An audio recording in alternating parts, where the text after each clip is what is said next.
Oke, di sini saya akan menjelaskan bagaimana sih cara memilih MCB yang tepat itu. Bisa untuk instalasi rumah ataupun untuk industri. Nah, di sini saya akan jelaskan secara simpel ya supaya teman-teman mudah memahaminya. Jadi, di sini seperti yang sudah kalian ketahui ya bahwa untuk MCB itu adalah sebuah perangkat pemutus sirkuit otomatis yang digunakan untuk melindungi instalasi listrik dari kerusakan yang disebabkan oleh kelebihan beban ataupun hubungan singkat atau short circuit. Nah, di sini untuk fungsi MCB tadi sudah dijelaskan ya. Yang paling utama itu yaitu untuk perlindungan terhadap kelebihan arus atau overload dan perlindungan juga terhadap hubungan pendek atau short circuit. Nah, itu adalah fungsi dari MCB, teman-teman.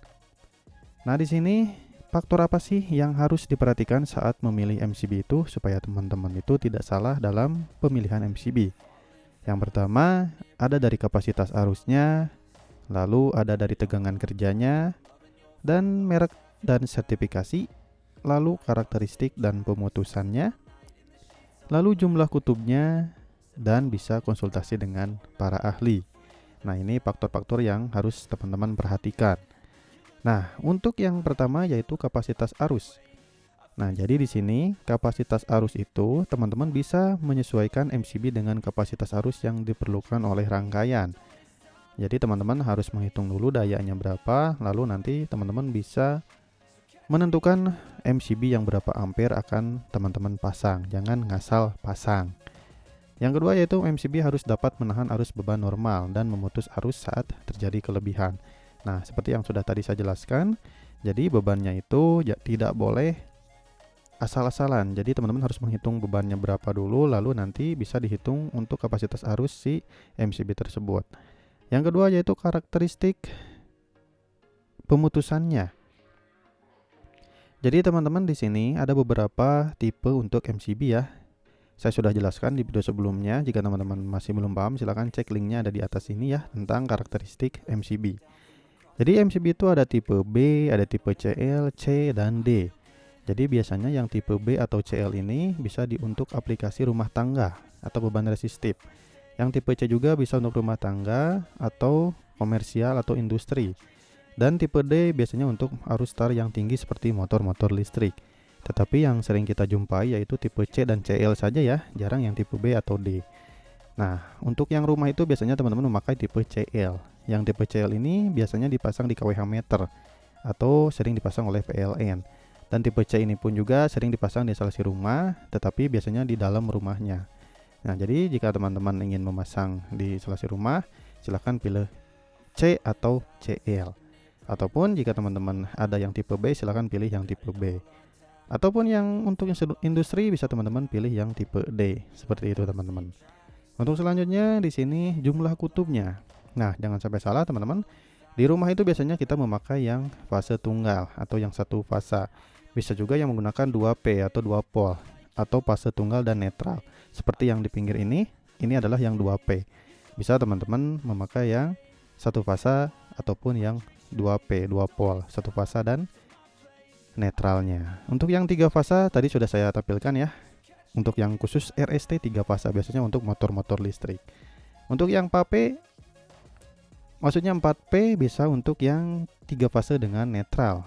Itu juga banyak dijual di pasaran.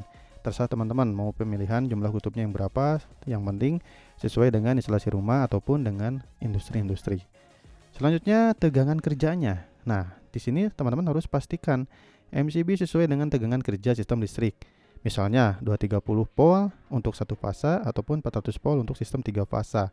Jadi jangan ngawur ya untuk pemasangannya. Seperti yang tertera MCB satu fasa di sini untuk ampernya ada nih 246, 10 sampai 40. Jika tegangannya 220, teman-teman harus sesuaikan wattnya. Jangan sampai 880 watt tapi dipasangnya 2 ampere, nanti rugi. Seperti itu teman-teman untuk tegangan kerjanya.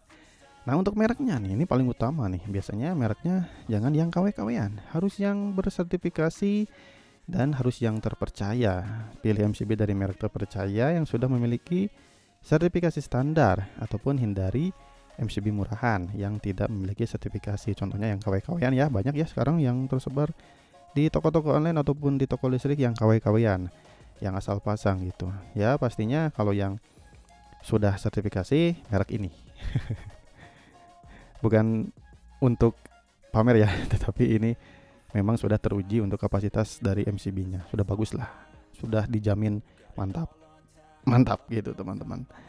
Nah yang terakhir yaitu konsultasi dengan ahli. Jika teman-teman masih ragu dengan apa yang teman-teman pilih untuk MCB apa nih, mau pakai apa gitu MCB-nya, bingung nih walaupun kita sudah membeli.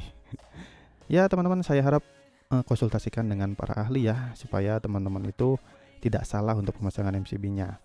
Jika ada yang perlu ditanyakan ke teknisi, silahkan tanyakan langsung. Jangan sampai teman-teman asal pasang MCB, nanti malah bahaya.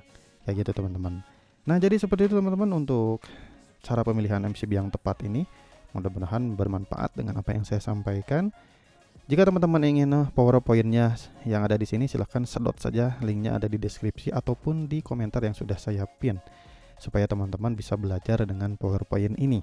Terima kasih, ditunggu untuk video saya yang selanjutnya.